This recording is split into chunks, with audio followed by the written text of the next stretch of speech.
Jemaat yang terkasih di dalam Kristus Yesus, apa kabar? Kiranya kasih karunia Tuhan masih memberikan kekuatan, kesehatan kepada kita sampai hari ini. Sebelum kita mendengarkan firman Tuhan, ada baiknya lah kita berdoa. Kiranya kasih karunia Tuhan Yesus Kristus, kasih Allah Bapa, menyertai hati dan pikiranmu dalam Kristus Yesus Tuhan kita. Amin. Bapak, Ibu, dan saudara yang terkasih di dalam Kristus Yesus, firman Tuhan untuk kita di hari Kamis, tanggal 16 Mei 2024, Matius 8 ayatnya yang ke-11, demikian firman Tuhan. Alai hudo matuhamu, torop dona rosogo siang purba, do siang pastima, gabe dengan sapanganan ni si Abraham, do si Ishak, do si Jakob, di harajau banua kicangi. Aku berkata kepadamu, banyak orang akan datang dari timur dan barat dan duduk makan bersama-sama dengan Abraham, Ishak dan Yakub di dalam kerajaan surga. Demikian firman Tuhan. Bapak, Ibu, dan saudara yang terkasih, sangat senang hati ini bila saudara kita datang mengunjungi kita ke rumah kita. Segala persiapan akan kita lakukan. Baik ketika kita akan membersihkan seluruh ruangan, makanan-makanan yang enak akan kita sediakan. Bahkan juga waktu akan kita berikan ketika orang yang kita kasihi menghampiri kita di rumah kita. Bagaimana kalau yang datang itu adalah Yesus? Apa sambutan yang kita berikan kepada dia?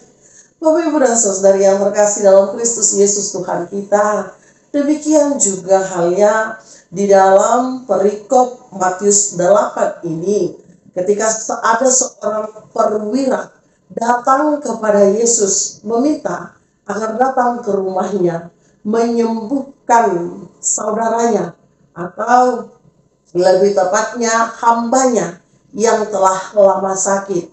Dia meminta bahwa hanya Yesus yang mampu melakukan penyembuhan.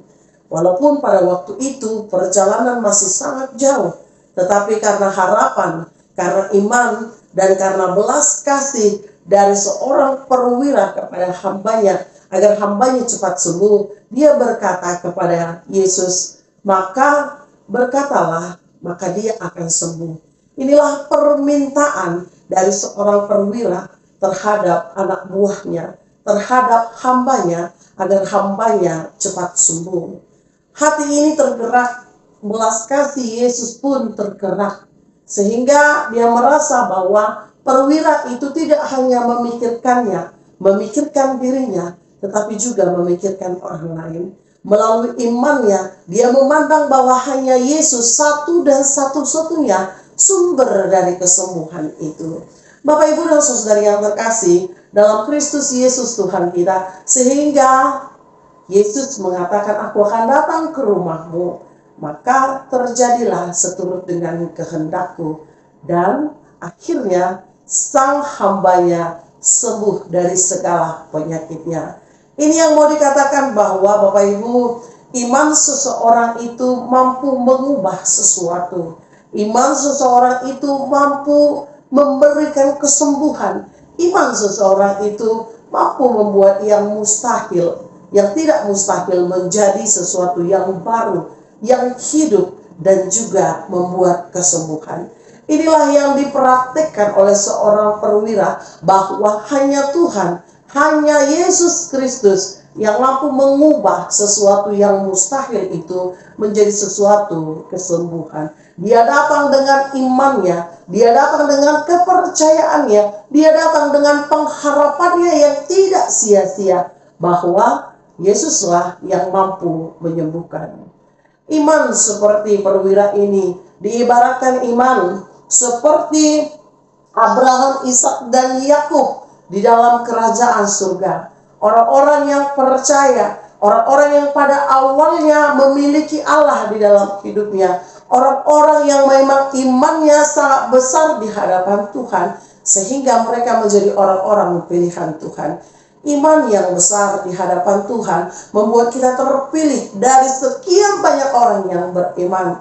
Beriman di sini bukan hanya beriman saja, tetapi beriman di sini mengakui, mengharapkan, bahkan juga melakukan apa yang Tuhan lakukan, dan juga merasa bahwa tidak ada yang mampu melepaskan selain daripada Tuhan. Bapak, Ibu, dan Saudara yang terkasih, baiknya kita menjadi orang-orang pilihan Tuhan yang menurut kita tidak akan mungkin, tetapi di hadapan Tuhan itu mungkin.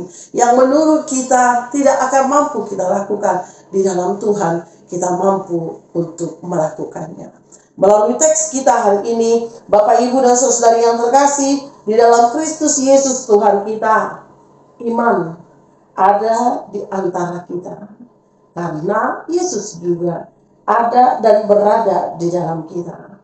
Tetapi yang paling penting, mengimani Kristus adalah hidup di dalamnya. Mengimani Kristus adalah melakukan kehendaknya. Mengimani Kristus adalah mengucap syukur atas segala sesuatunya. Iman itu tumbuh. Oleh karena itu, biarlah dia bertumbuh di dalam hati dan pikiran kita. Amin. Ya Allah yang terkasih, terpujilah namamu atas segala kasih setiamu dalam kehidupan kami. Hari ini kami percaya bahwa hanya Tuhan satu dan satu-satunya Allah yang kami percayai.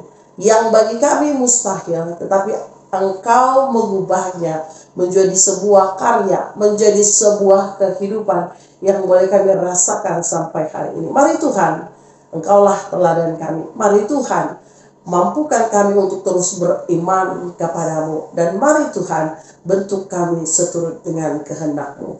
Di dalam Kristus kami berdoa. Amin.